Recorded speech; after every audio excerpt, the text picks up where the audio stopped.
I live in Cutchogue, and I've written a lot about Cutchogue and the North Fork, and including a book about farmers in the North Fork. And at some point during the research of that book, a family up on Oregon Road, the McBrides, one of the members of the family, asked me if I knew Al Pietrewicz.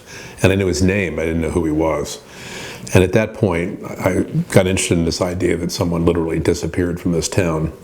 But it was years later, talking to other people, every once in a while it would come up again, and I thought, boy, this is just one of those unsolved mysteries. I think the question that really kind of haunted me at that point was, why did this happen? Didn't anyone care to find out what happened to her and what became of her? And what could a journalist find out? Either visually through a documentary or through reporting. What could we find out about what happened in 1966? And would it be possible to answer some of those basic questions? It was the very first meeting that we had with Steve about coming on board to work here at Times Review. We met with him at a local coffee shop, and we're talking to him about, the kind of stories that he would maybe want to tell if he came to work at the Suffolk Times. And the very first thing he mentioned was the idea of pursuing whatever happened to Louise Pietrewicz. It was that initial interview before he even started. He said, I want to tell this story. This is something that we need to tell. 50 years, this lady's been missing. Nobody's ever done a thing about it. Let's do it. I think for me, it was really just an issue of, as a journalist, was there a way to find out anything about who this person was? I really wanted to bring her back to life. I wanted people to know who she was, and that she was a person, and that she had an 11-year-old daughter at the time, and that she disappeared. I mean, that doesn't sound like the North Fork, it doesn't sound like the United States. People just don't disappear here and nobody cares. But that's exactly what happened to Louise. She disappeared and no one cared but her own daughter.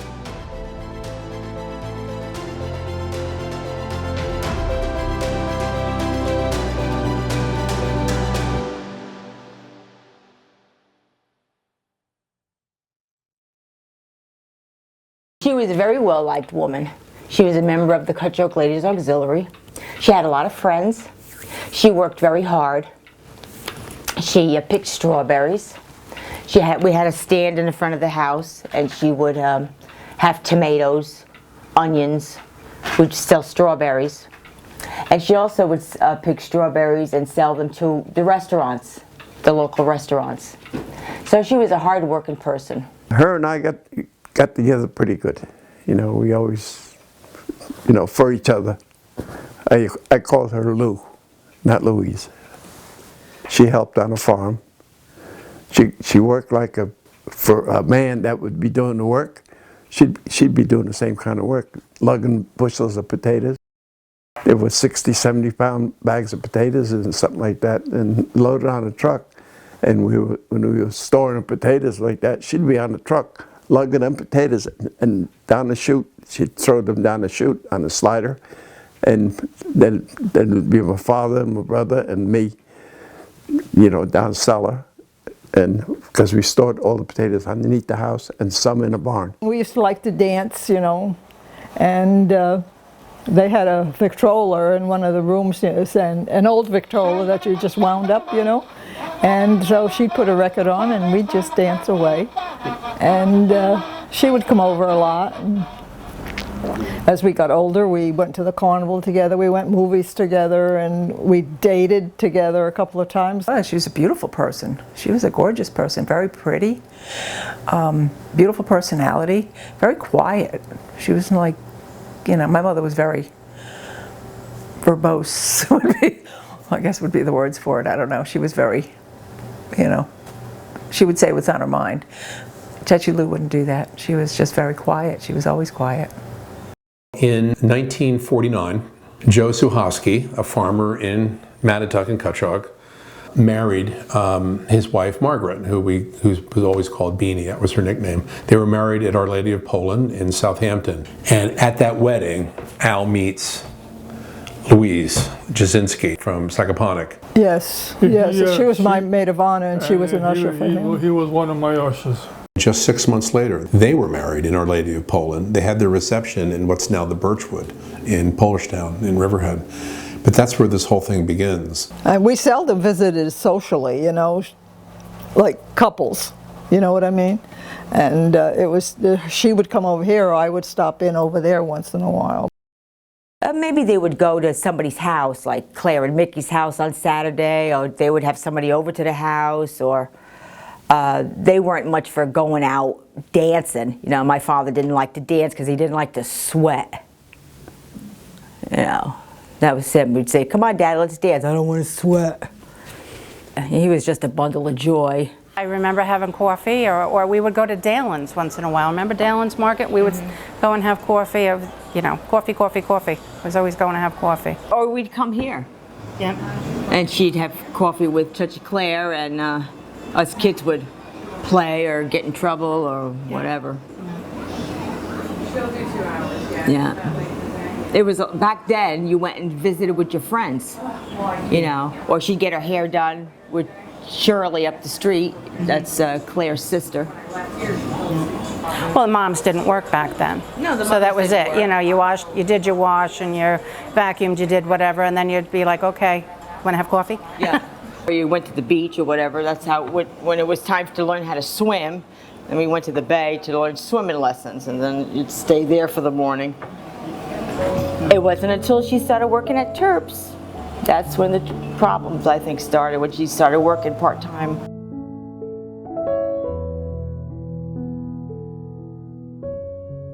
I think she wasn't happy because she was physically abused and verbally abused. I would try to protect her, she would try to protect me. So he was just he was a bully. She wasn't an aggressive person. She was kind of a mild woman. She had a good sense of humor, but she wasn't a fighter. She was very meek and mild. She wasn't a fighter.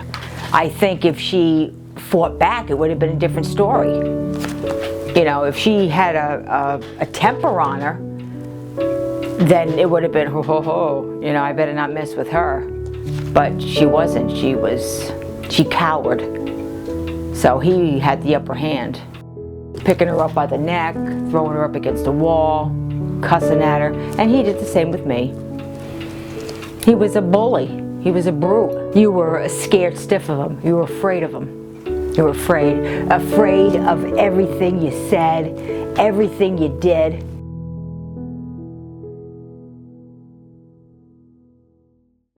The summer of '66 is really the key turning point in this story. Louise had, about a year before, according to the best estimates, she had left her husband before and taken Sandy and gone to Sagaponack to stay with her father and her uncle and her brother Walter and her sisters. But by the summer of 1966, she's back, and she decides now she's going to leave her husband and go back to Sagaponack with Sandy, and that's it. She's never coming back to Cutchogue. I remember her writing a note saying, went to Pop's with Sandy, took Snooky and the two kittens, and off we went. And then he came and tried to beg her to come back, but she wasn't having it. She said, I'm done. She opens up a bank account in Bridgehampton and puts money into it. And then she takes the money out in early October 1966. I remember being in the kitchen, and she came. We were like between the kitchen and the dining room, I guess, like a sitting area dining room. And I remember her showing me 2 plane tickets. I have 2 plane tickets. We're going to Florida, you and I. And I said, oh, good. I've never been to Florida before. Never been out of Cutchogue. I never, you know, we didn't go anywhere. Never traveled. The World's Fair was about the only big place we ever went. But and I said, oh, good. And that was that. Yeah, we're going to Florida. Never said when, tomorrow, next week, or whatever, but we're going to Florida, you and I. And that was that. Never materialized. Sandy says that her mom came to her, showed her plane tickets, and said, I'm taking you to Florida. What we know is that there was money withdrawn from this bank account. Bank account was closed on October 3rd. That tells me that Louise had plans to go somewhere. She was using that money for something. Maybe that money was to purchase these plane tickets that she showed Sandy. What I don't believe is that they were meant for Sandy. If I were to guess, I would say that the names on those plane tickets were Louise Pietrewicz and William Boken.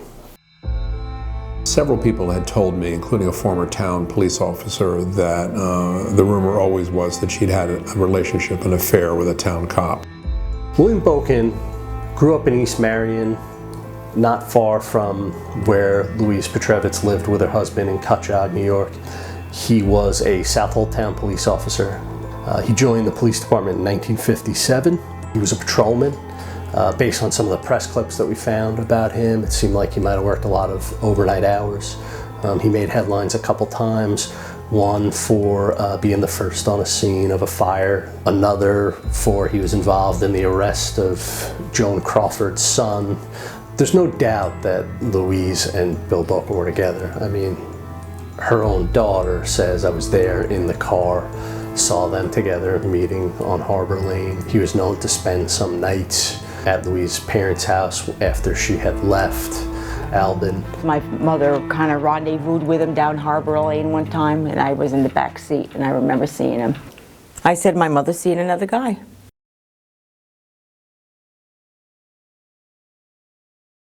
My mother left once before, and then came back, and this was the second time, which I think was the permanent one.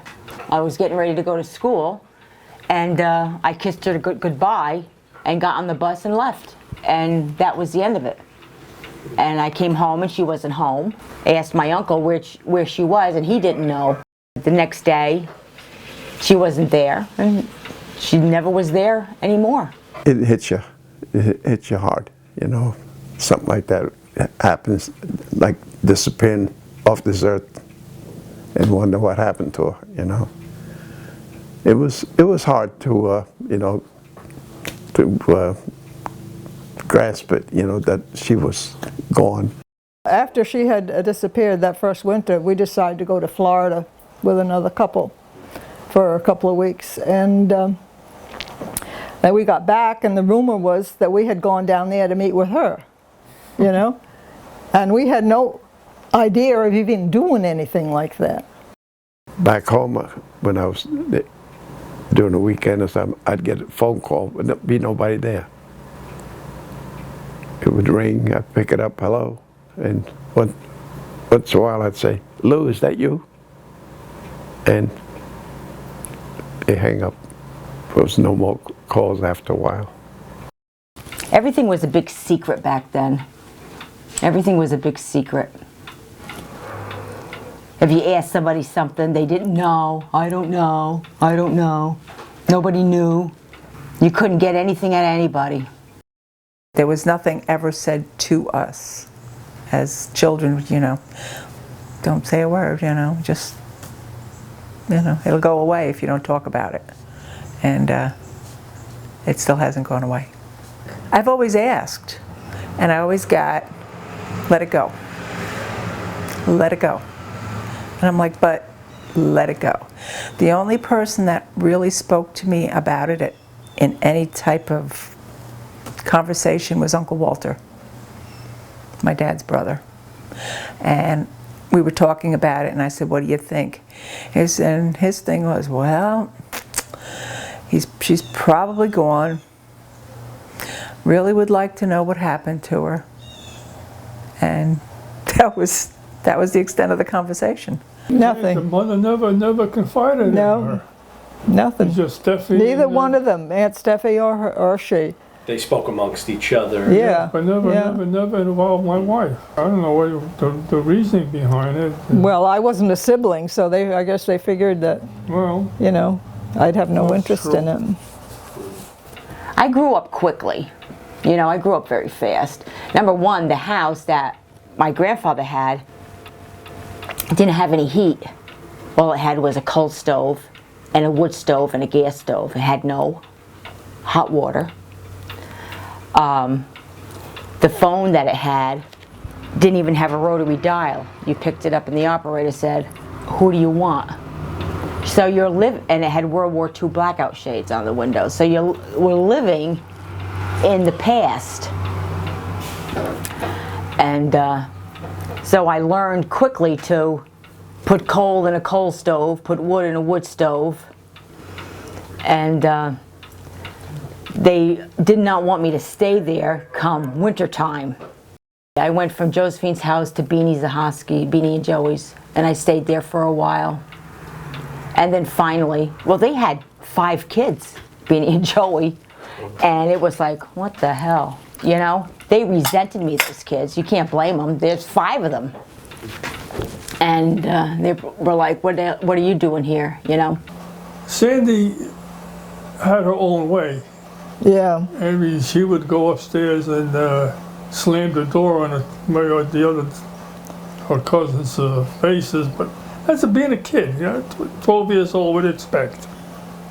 It was hard, you know. We had 3 bedrooms upstairs, and there's 5 kids in there. You know, 3 girls and 2 boys. Yeah. Then she comes in. It was between a rock and a hard place, really. So I went home and I thought, just make it through high school and get the hell out. So that's what I did. Hey, so I'm going through, you left that bag with those photo albums, and I was going through, and in one of them, did you know the communion picture was in one of those? No, it's the one where you're in it with your mom, you know, that one that we really liked that your mom's friend sent, but your mom's cut out of the picture. Oh. What do you think that's all about? I might have done that, maybe. Oh, really? I might have done that in the beginning. Yeah, being upset. Oh, wow. That she left. Mm-hmm. I think I probably did that. Because there was some pictures that I took out of the album. I remember being in my room at my aunt's house and being very upset that she was gone. Mm-hmm. And I remember taking some pictures out of the album, and I may have done that. But it was unusual for me. Why would I just cut her out of it, though? Yeah, I don't know. I just saw it and I found it striking because I'm familiar with the picture, you know. Yeah, I could have, or maybe not. But I know most of the pictures, if she was in it, I would take them out of the book. And I don't know what I did with those pictures. Yeah. I was only 11. But I was, you know, you're going through the phase. I was mad. Mm-hmm. I was mad.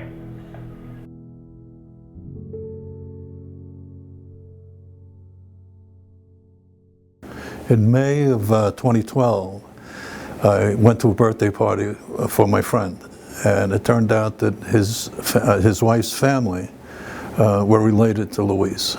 And a number of them, when they found out I had been a state trooper, came over and said, "Do you know these 2 troopers?" And it was Tom Kobe, an investigator, and Dick Fairchild, another investigator. I said, "I know them both. Tom, unfortunately, is dead, and Dick is living upstate." So that's how I got involved. They then told me about Louise and what had happened to her. She'd disappeared. And they asked me if there was anything I could do to help them. Well, the first thing I did was check. I have a program that I use to check people's names and whereabouts. I wanted to make sure she wasn't living somewhere else. So I did that first. That was done in May 2012. And from there, obviously, I found she wasn't anywhere.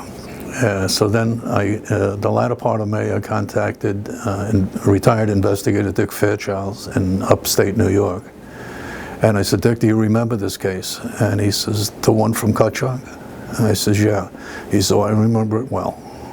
He had not forgotten it. I think it's really stuck in his mind how horrible the case was and that this woman had been murdered and that nothing ever came of it.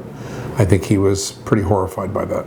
Fairchild and his partner Tom Kobe got involved in this case at about October 24th, 1966, about 2 weeks after Louise disappeared, when Louise's sister went to the state trooper barracks in Riverside and filed a missing persons report. The reason the sisters did go to the state police is that they believed that the Southold Town Police hadn't done anything. It was a mess from the start. They got involved in it late. Apparently she was originally reported missing to the Southold Town Police.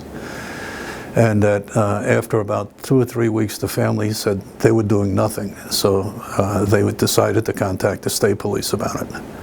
I think that was October 24th of 1966.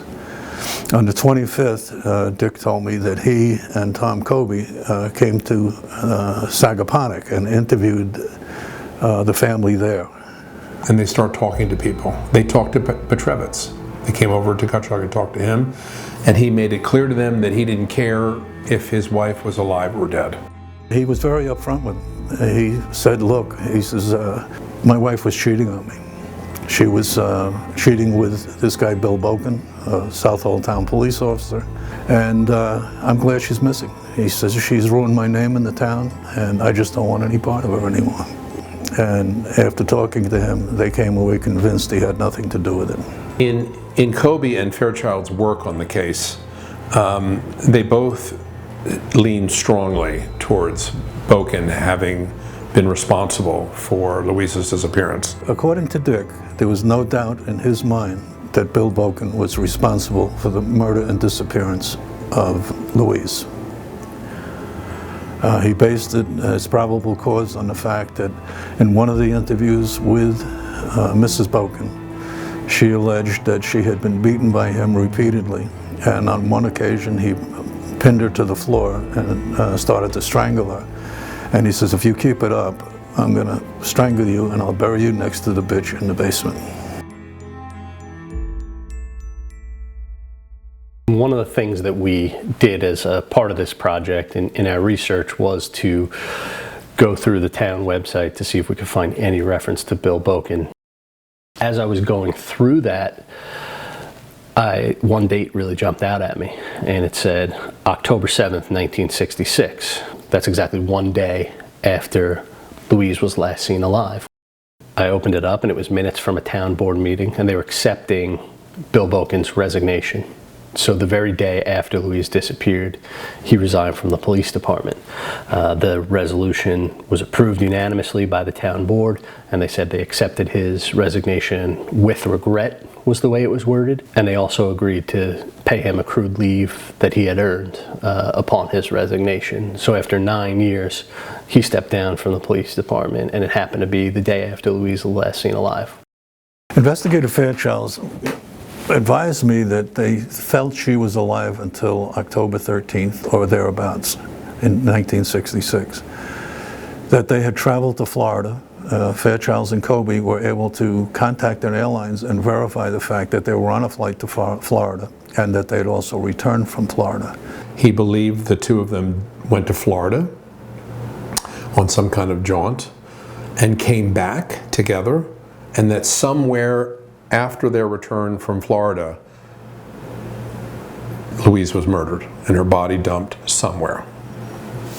In between that time, somewhere between the 6th of October and the 24th of October, Louise's purse was found by the side of the road, the eastbound lanes, the Pine Barrens. And it was their original theory that she might have been murdered prior to that spot, and the evidence was dumped out at that point. You know, in other words, the purse and or whatever belongings they also found. They could have searched that area right away. Maybe they would have found her. Or at least interrogated him, and maybe he would have broke. But no. See ya. Have a nice life. We have yet to find any record as to who found it and who turned it in, but it ends up in the custody of the state police barracks in Riverside because Louise's sister picks it up there. And in that purse is a World War II bond, a Social Security card, and a scrap of paper. It looks like almost a piece of mail that came to the house in Sagaponack, where someone, presumably Louise, had written the name and phone number of a doctor in Glen Cove. Their feeling was that she was going there because she was pregnant. And beyond that, we don't know a thing. But that's important to note in terms of motive for Boken, because when Fairchild and Kobe call that doctor, he knows Louise is pregnant. So he knew that much. And to them, that meant a great deal in terms of thinking out of a motive for Boken. So that made them lean closer to Boken. I had heard that she may have been pregnant, but did they find out who this doctor was? Was he a gynecologist? They don't know for sure whether she was pregnant or not.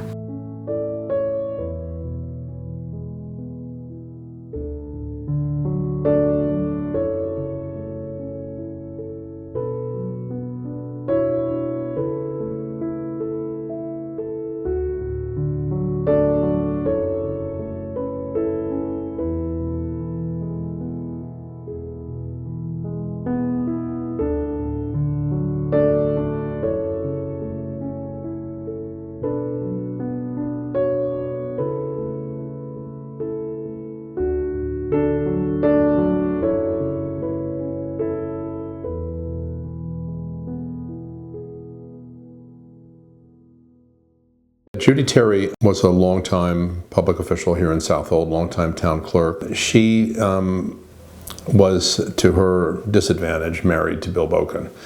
And I reached out to her, wanting very much for her to be involved in this project, to let her know what we're doing, let her know, what direction we're going in. She said, "Steve, I just can't go there. It was a terribly painful time in my life." And I told her we would respect that. It was clear in that very brief conversation that this is a period in her life that is just a horror show. She gave a statement to police at one point that said that he had brought Louise over to their house in Southold, that that Louise had to use the restroom. He stopped by. Judy was home. He brings her in, drags her into the house. She seems scared. These are all things that Judy told the police that if we were given the chance to speak to her for this story, she might have been able to elaborate on further. The state police have said to me, and they have said to Sandy, Louise's daughter, that the 1966-1967 file has been purged per department policy. In other words, it aged out at a certain point and was destroyed. That file, if it exists still, would be incredible to get. It would give us a lot of answers. I even wrote a check for $15 to get the information. They sent the check back and said, all the information has been purged. And I said, I thought it was an open case still. But that was that. And what would be in that file? This would be fantastic. Kobe and Fairchild's notes of all the interviews they did. Their interview with Pietrewicz, what did he really say? That first interview with Boken, that they came to believe he was lying. And who else in town did they talk to? All those notes would have been in that file. It seems strange to me that in an open case of an obvious murder, a file would be destroyed. One of the other interesting discoveries that we made in our research was Josephine, Louise's sister, telling the courts that the closest we ever came to finding my sister was 1 week after she disappeared. We went and spoke to her boyfriend, and he said, I left her on the streets of Brooklyn. The Southold Town Police approached Judy Terry, who had been married to Bill Boken at the time Louise disappeared, and asked her questions about that time. One of the things she says was that at some point in the fall of 1966, he left for a brief period of time, and before he came home, he contacted her and said he was in New York City. He was at the Dixie Hotel in Times Square, and she went and met him there, spent a day with him at the hotel, and then he convinced her that it was time for him to come home. About a year later, he was gone, and that was the last time his wife and his children ever saw him, was a year after Louise disappeared. They decided, Dick and Tom, that they were going to arrest Boken for murder. When they got out here, it was determined that Boken was in a mental institution already, that the Southold police arrested Bill Boken on a charge of beating his wife, charged him with assault, but somehow or another he wound up in a mental institution. On December 17th, 1967, Judy Boken, William Boken's wife, said she was beaten and threatened by her husband. On the morning of the 19th, the police department called police officer Barney Harris, who was coming on duty at 4 o'clock, that he had a job to do, and that job was to arrest Bill Boken for assault of his wife. Late in the afternoon, on the 19th of December, 1967, Barney Harris and a 7th Squad detective go to the Boken house. They bring him outside, they put him in the car. Being that I knew Bill real well, if I can recall, I didn't want to handcuff him, but Turk Edwards, the 7th Squad detective, says, look, this is our procedure. Mm-hmm. He says we have to handcuff him. They go from there to the home in Mattatuck of Town Justice Ralph Tuttle. Barney thinks it's about 8 o'clock they get there. The actual police report says it's more like 10 o'clock when they get there.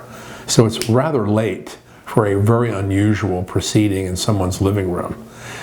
There's no assistant district attorney present, and Boken does not have an attorney present. the paperwork to commit Boken to Central Islip Psychiatric Facility has already been filled out even before they arrived. It was almost a foregone conclusion. They get there, some words are exchanged, Justice Tuttle commits him to Central Islip. Somewhere in that chronology, perhaps the next day, Fairchild drives to Cutchogue and Peconic for the express purpose of finding Boken to arrest him for the murder of Louise Pietrewicz. He gets here and finds out he's not here anymore. Where is he? He's in Central Islip's psychiatric facility. And I've talked to 2 criminal defense lawyers and the Office of Court Administration about that, and they all say that being in that institution would have prevented Fairchild from just walking in the door and arresting him anyway. It also would have raised really serious legal questions going forward had charges been brought, because now you have someone who's been found to be mentally ill. How can he defend himself? How can he assist his counsel? Dick was very upset about it, repeatedly told me about it, that it just wasn't right. He said, how did they tip him off? They must have tipped him off. And normally on an assault charge, you get arrested, you're arraigned, and you're possibly put in the county jail or released in your own recognizance. If he was put in the county jail, the state police would have been right on top of him. Putting him in a mental institution makes it very difficult. By all appearances, this action that December 1967 stopped the state police investigation, stopped any possibility of an arrest. And what's even more interesting is that Boken then becomes kind of a missing person himself. He just goes off into the hinterlands. The barn on the North Road, there was a barn there, and it was a pretty big one, had the Prohibition cellar in it. And when they tore that barn down, which was several years ago, everybody held their breath because they thought for sure that's where she was, in that Prohibition cellar. All over Cutchogue, the rumor had been for years that Louise was buried under a barn on the North Fork in Cutchogue on Cox's Lane, that there was a barn there that existed at the time of Prohibition, and that someone had built a cellar under that barn to store liquor in during Prohibition, and that she was buried under there. That rumor was so widespread that at some point in the 70s or 80s, when that barn was torn down, a crowd actually gathered, thinking, oh, now we'll know what happened to this mystery. I don't think he killed her. I don't think he had the nerve to kill her. My father was all about my father. He was all about Albin. I never, deep down my own personal opinion, I never thought that Albin did away with his wife. He was mean. He had a mean streak, but I don't think he was a kind that would murder his wife. Not really. You know, at one time I did think that Albin did it. I did. Just the way he acted, towards her before this had happened. Yeah. I mean, if my husband talked to me like that, he'd be out of this house in no time. The last few years of my parents' life, we had a live-in aide, and she took off every other weekend. So every other weekend, I was here taking care of my parents, and we were sitting down having dinner one night, and I don't know how it came up.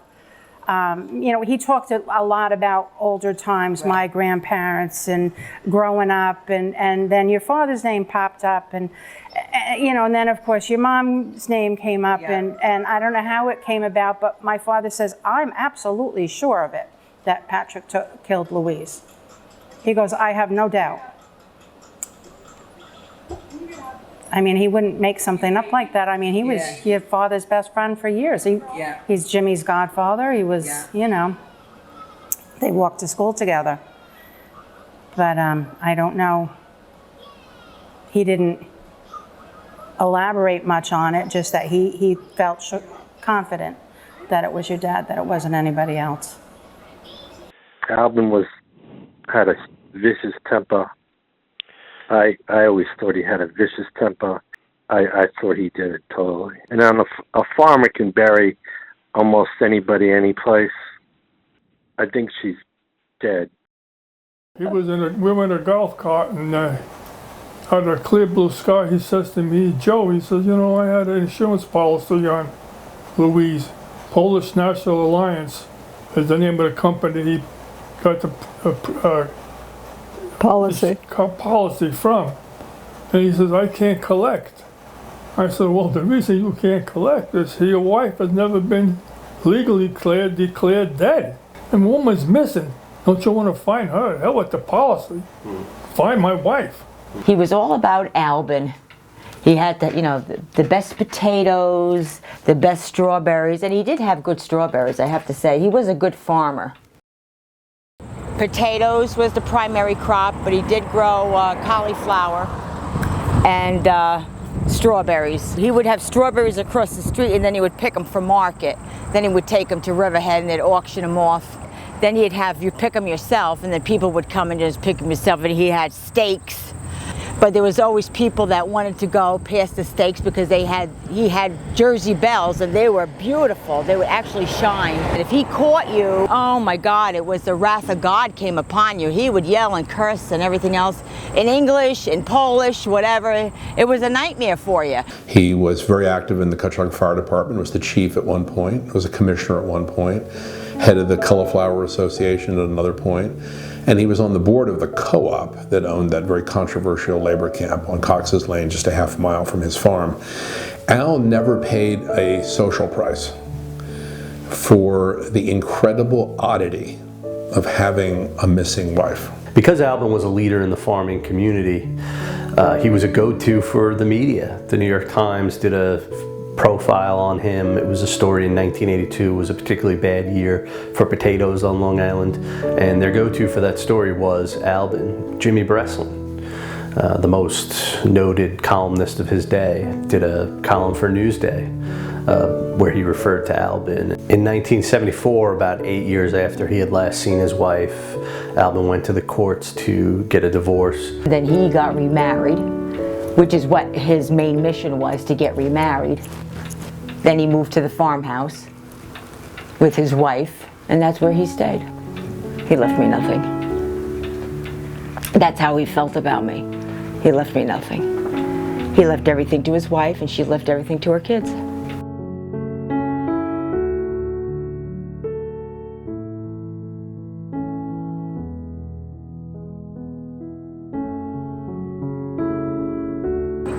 Oh, see how they have this here? They got the two headstones here at the foot. She was born, they have born, he died in 76, and there's Bobchi in 54. And yeah. And there's Mary and John Zmitrovich. Can you say Zmitrovich? Yeah, they have to be clean. And Albin is behind here all by himself where he should be. A little piece of nothing. And there's an empty spot where Mom should be, but I don't even bother. I'll say a prayer in front of Bobchi and Georgie.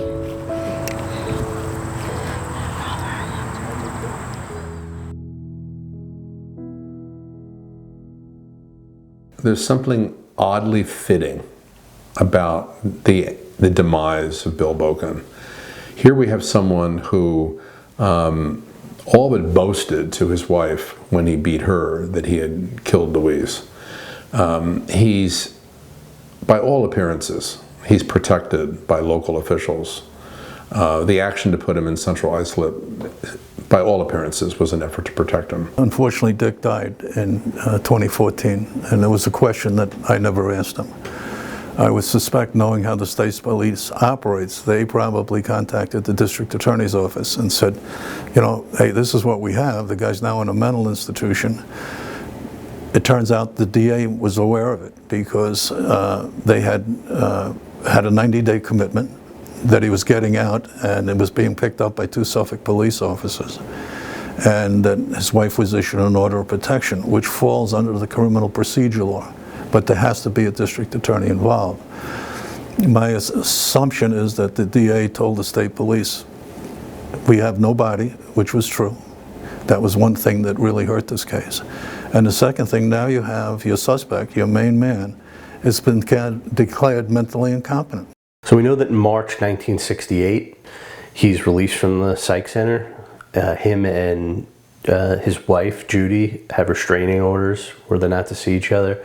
And from what we found, it appears that they never actually did see each other beyond March 1968 when they had to appear in court.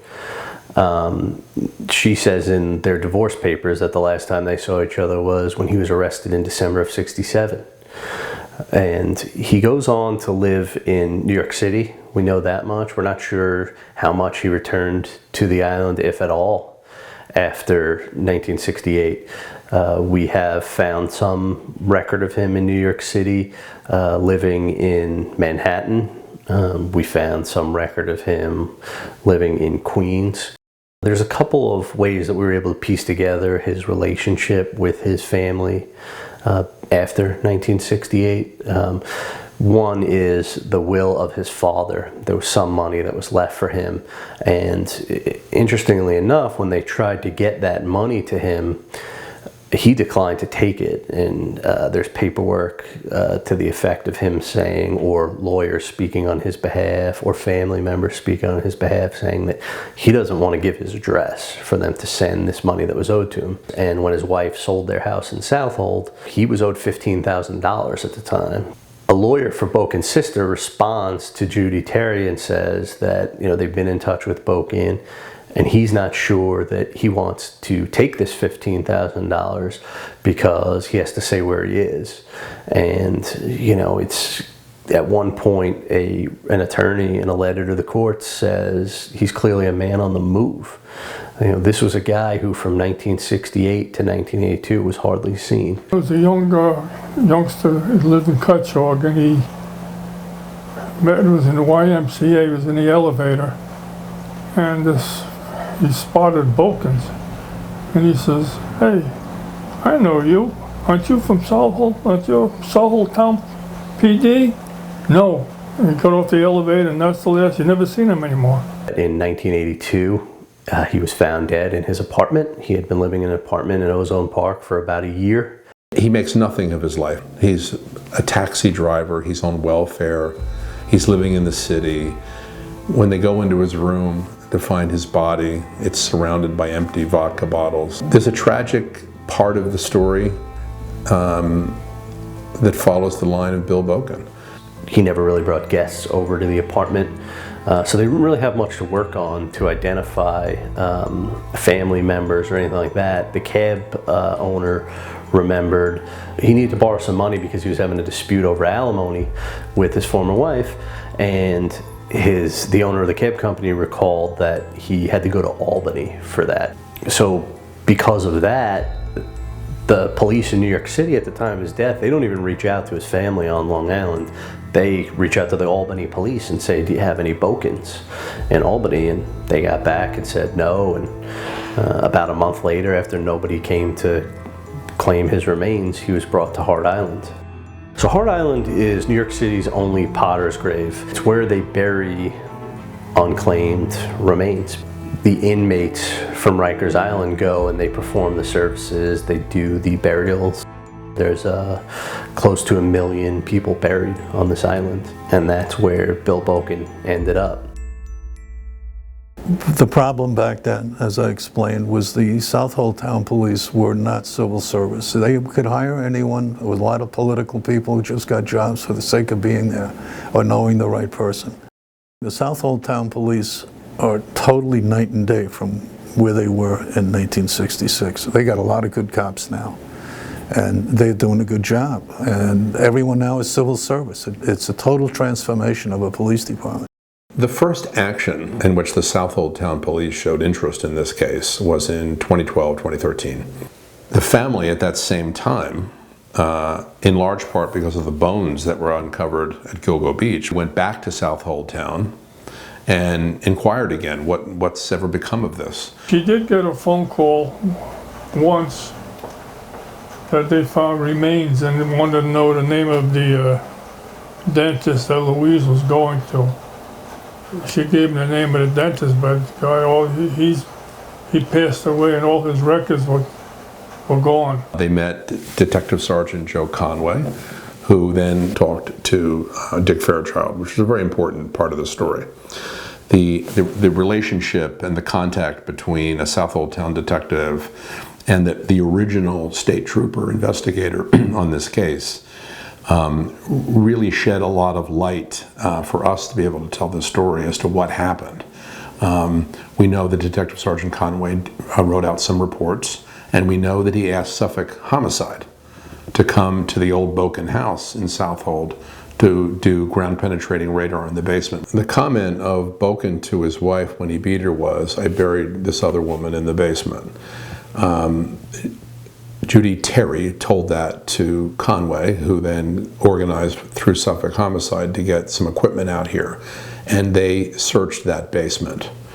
The basement, when the Bokens lived there, was dirt. The floor of the basement was dirt. In 2012, 2013, it was concrete. They used ground penetrating radar. They said they didn't find anything. And soon thereafter, Detective Sergeant Conway retired. He'd had a long, distinguished career here, and he moved south, and nothing has happened since then. Our story, quite literally, is the first time this story's been told in any meaningful and concise way. We are bringing Louise back to life. We are giving Sandy, her daughter, what she should have gotten a long time ago, which was the closest thing to the truth about what happened to her mom. Maybe now someone can pick it up and do something with it. I hope it will bring me something. You know, I know she's not coming back. I know she's gone. And I think me putting her name on a tombstone might help too, but I know a lot more now than I did before. A lot more is coming out. A lot more is coming out. So hopefully it will help give me some closure. It won't bring her back, but we do know a lot more. We know what happened. That's the sad thing. We know who did it, and yet there's no closure for the family. I mean, you know, if we could find Louise's body and bring her home, I think it would go a long way for the family. As time passed, you kind of kept forgetting about it, you know, and then once in a while it would come up in your mind and such. But I don't know, it's like she was dead, you know.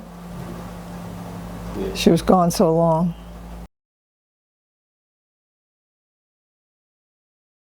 I wanted to light a candle for my mother. So I walked over and lit a candle. And when I was done, of course my father was sitting there and he goes, "Who did you light the candle for?" I said, "Mom." And he said, "You just can't get over it, can you?" And I said, "No, I can't." I said, "I can't get over it." I said, "The town can't get over it." I said, "It seems to me the only one that can get over it is you." People, you know, want to protect the people that are left behind, but I'm left behind too. How does that make you feel? Left behind. I mean, they're left behind because they don't want to be hurt, but I'm left behind. If it was their mother, how would they feel? I'd like to have some closure. You know, they want to be protected. They want to be protected. Nobody protected me. Nobody protected me. And they just swept it under the rug and didn't care. Now everybody wants to be protected.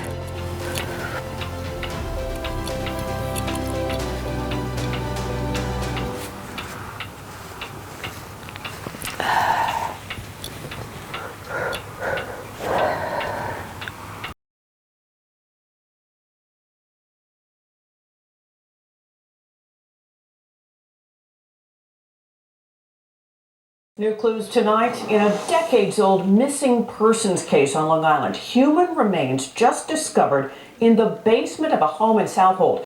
Inside this centuries-old Southold farmhouse, inside a burlap sack, buried 6 feet under the cellar, this sonar equipment helped police unearth bones believed to be those of young mother Louise Pietrewicz. This documentary and a series of articles by the Suffolk Times newspaper generated new interest in this cold case. Pietrowicz's daughter, Sandy Blampede, calls the discovery surreal. Now, the home used to belong to a man named William Boken, Louise Pietrewicz' boyfriend at the time of her disappearance.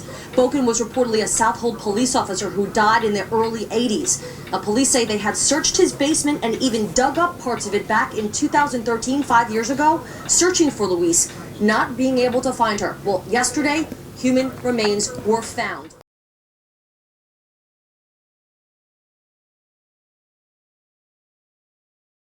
I would just like to lead in to say that this is a missing persons case that dates back to October of 1966. Basically highlights the fact that we'll continue to work on any case until we solve it. So without further ado, Chief Giganti. Thank you, and I'd like to welcome Chief Flatley from the Southold Police Department, Detective Chartered Sinning. Back in 1966, 38-year-old Louise Pietrewicz went missing. She had a relationship with a William Boken, who was at that time a Southold police officer. The body was never located, so it never developed into anything more than a missing person case. We conducted a search of the house that they lived in at the time. We did dig down to a period of 4 feet. We were unable at that time to locate the body. After interviewing some people involved, we were able to determine that we were probably in the right spot, but we needed to go further on. So you can see this hole. We're looking at, this is the 6 foot mark, this is the concrete. So we're over about 6.5, 7 feet down. So it's about 7 feet underground where we discovered a jawbone. And then from that point on, the body was excavated with the assistance of the medical examiner's office. Hello? Uncle Leo? Are you all right? Okay, get yourself together.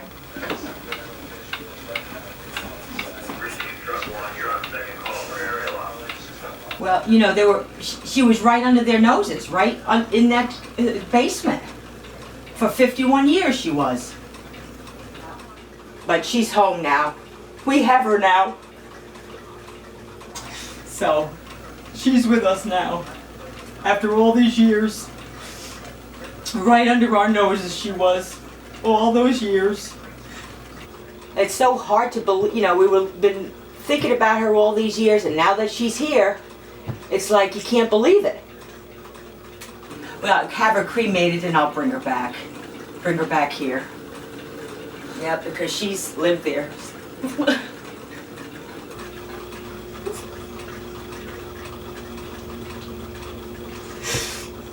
Oh, God.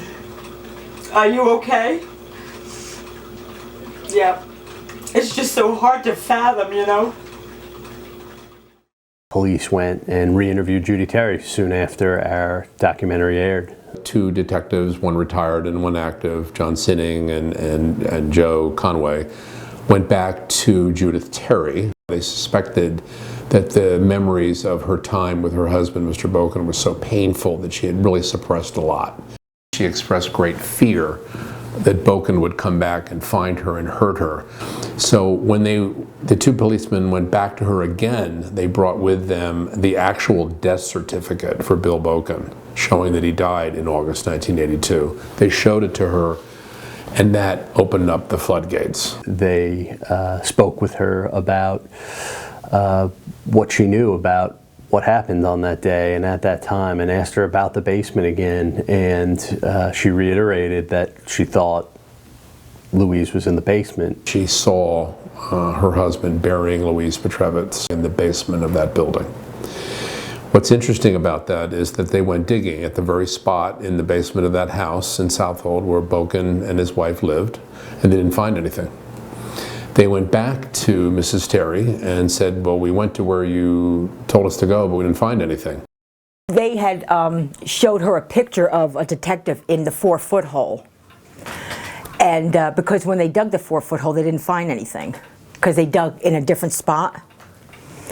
And when they showed her that picture, she said it was deeper because she remembers Bill being in a deeper hole, like up to here. That morning, I happened to be in front of the house and saw Detective Sinning coming down the driveway looking quite stricken, and I said, "Hey John, what's going on?" And all he said was, "We found her," and he turned and walked back to the house. Detective Sinning called me and said that he was sending a detective up to get my DNA, and it was Detective Grathwohl. He goes, "Well, here we go again, we're going to do this again," and I said, "Did they find her?" And he said, "Yes." They usually knock on the door and say, "Your daughter's dead, your son is dead, your mother's dead, your father's dead." But this time they knocked on the door and said, "We found her." After 51 years. So unbelievable. In those remains were 3 bullets. She was apparently shot 3 times in the abdomen. Why was she shot 3 times? I mean, if you're going to kill somebody, kill them. Don't shoot them 3 times in the belly. To you, do you think that points more to the idea that she might have been pregnant? Oh, absolutely. Absolutely. He made her suffer. She didn't deserve it. It was a very cruel way to die. Very cruel way to die. I know she didn't die right away. Very, very bad. It's too bad. At the end of the 3rd part of this documentary, Steve says that he, we did what we could, and now it's up to someone else to pick it up and finish this. And they did that. It was largely due to 2 Southold detectives, John Sinning, a current detective, as well as Joe Conway Jr., who was a retired detective. I can't say enough about John Sinning, Detective Sergeant Sinning, and former detective, town detective Joe Conway Jr. They didn't let it go, and they took our story very, very seriously, and they did their job as policemen, as investigators, as human beings. They felt horrible for Sandy, and they kept this thing going. They deserve a ton of credit for that, which is extremely good in light of the fact that in 1966 the town police department did absolutely nothing and went out of its way, really, to make sure that Boken was not arrested. When we first started making this documentary and we announced that we were doing it, we had heard from a woman who, her mom was very close friends with Louise. Some footage was discovered in her mom's attic, and you can watch as she's touring the World's Fair in 1965 in Queens. You see this woman, and you see her daughter, her child. You see Al. You see this family and other people at the World's Fair 2 hours from their farm, looking like the happy family. It was surreal to spend a year with this family and to see Louise's picture so many times and to tell her story, but to never actually see her alive.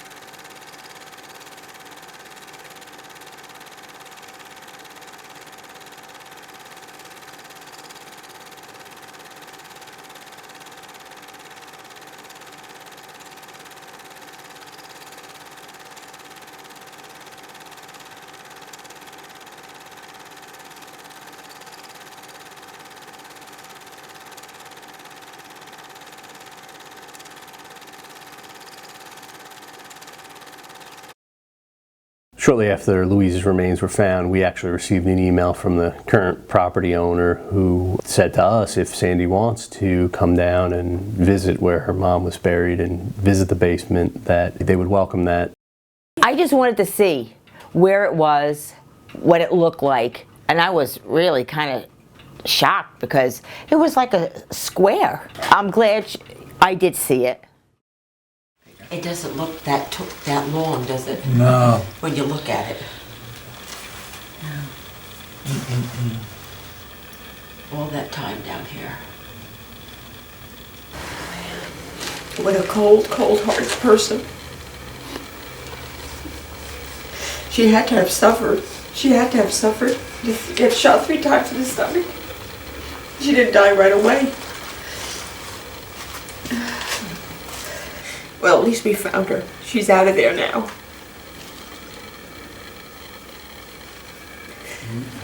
God, it couldn't have gotten any closer to home, huh?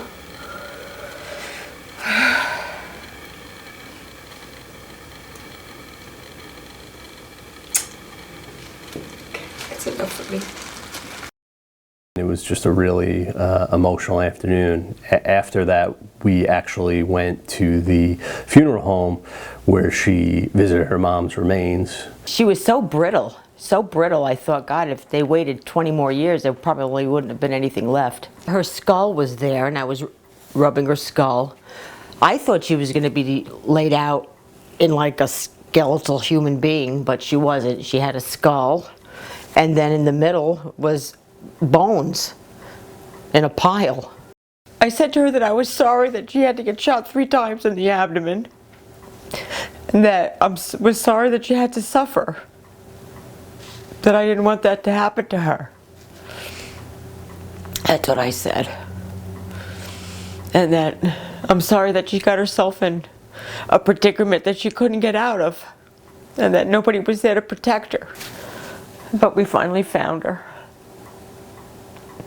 And my school bus drove right by that house every day when I was going to high school, every day. There is a lot of dirt there. So there's one with the bullet hole.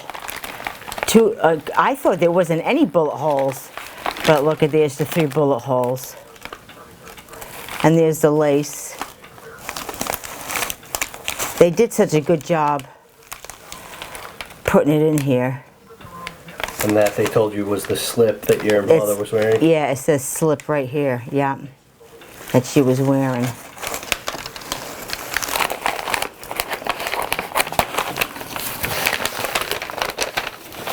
Maybe. They wrapped it up this way. Blouse.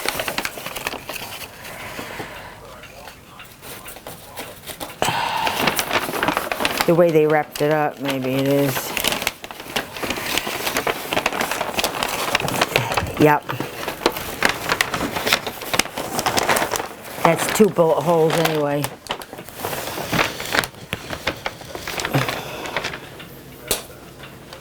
I don't know what was going through my mind. It was more of a interesting looking at them. I didn't recognize the blouse or anything. I was kind of like trying to figure out what was what. I was glad to have them.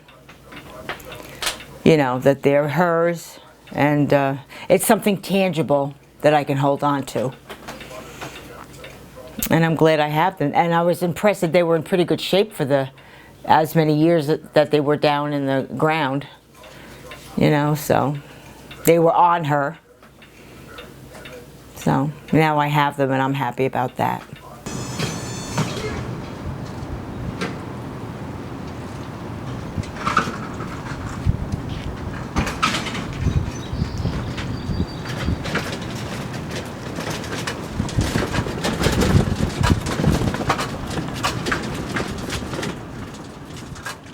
Start in the name of the Father, and the Son, and the Holy Spirit. The Lord be with you. Brothers and sisters, we gather here today to assist our sister after such many years in her last way, but it's only farewell. We say not goodbye, we say see you later, because in our belief, in Christian belief, life is changed but not ended. I was surprised there was that many people that I haven't seen in quite a while, and I choked. I choked a lot. I just, you know, the words wouldn't come out of my mouth because I was just, you know, tearing, you know. Well, I stood there and I went and I hugged the big urn. And I said, well, finally, you got peace at last. And you're with us back with us. And that's a little prayer, and that was it. For Louise, it takes 51 years. From that moment when she vanished and nobody knows where she was. 51 years of waiting for that moment. But thanks God, at least we may be here today to assist her with our prayers. Kind of wakes the community up. I was surprised that there were so many that had turned out, because some of them were just word of mouth. They care about the people in the community. You know, that's what Cutchogue's about. This is one of those days that we certainly never saw coming. When we published our story in October and the documentary that went with it, we never thought after 51 years anyone would ever know what happened to Louise. No one particularly wanted her to be forgotten, and you all being here today proves that she will not be forgotten. People said that it was a beautiful memorial, the way the urn was there and those battery-operated candles were around it, and it looked so peaceful and tranquil and things like that. I think the memorial service was absolutely wonderful. Sandy had a wake for her own mother. The remains were in the funeral home. All kinds of people showed up from the town to tell her how they felt about this finally coming to a conclusion. It was, for a wake, for a long dead mother, it was actually a very happy occasion. When we started this project, no one would have ever thought there'd be a memorial service. I remember very specifically telling Sandy, we're not going to find your mom. I mean, this isn't what this is about. This is us trying to get you some answers. In the beginning, everyone's view, certainly the view in here, for those of us working on this story, was that this is a mystery that we should write about. We should tell the public that this woman existed. She had a life, she had a child, and she disappeared. That seemed to be the best we could hope for. The luckiest thing about being a reporter is that you get to meet people. You get to be with people who are at, some of them at terrible moments in their lives. You get to meet people who are going through something horrible. You get to write stories about people who are celebrating something wonderful.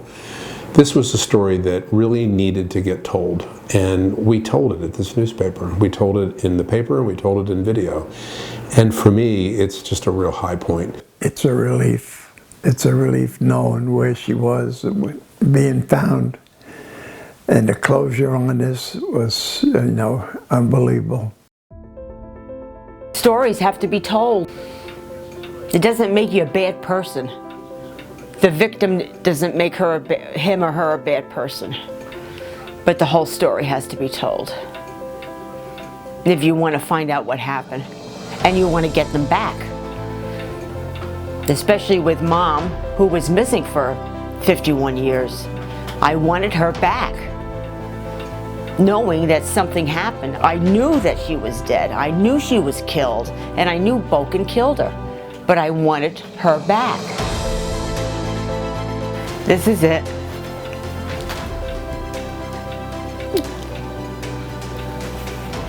I guess thanks to the Suffolk Times. They did a lot.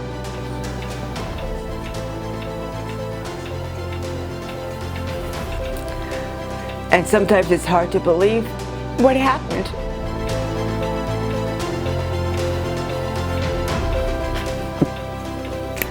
It's hard to believe what happened.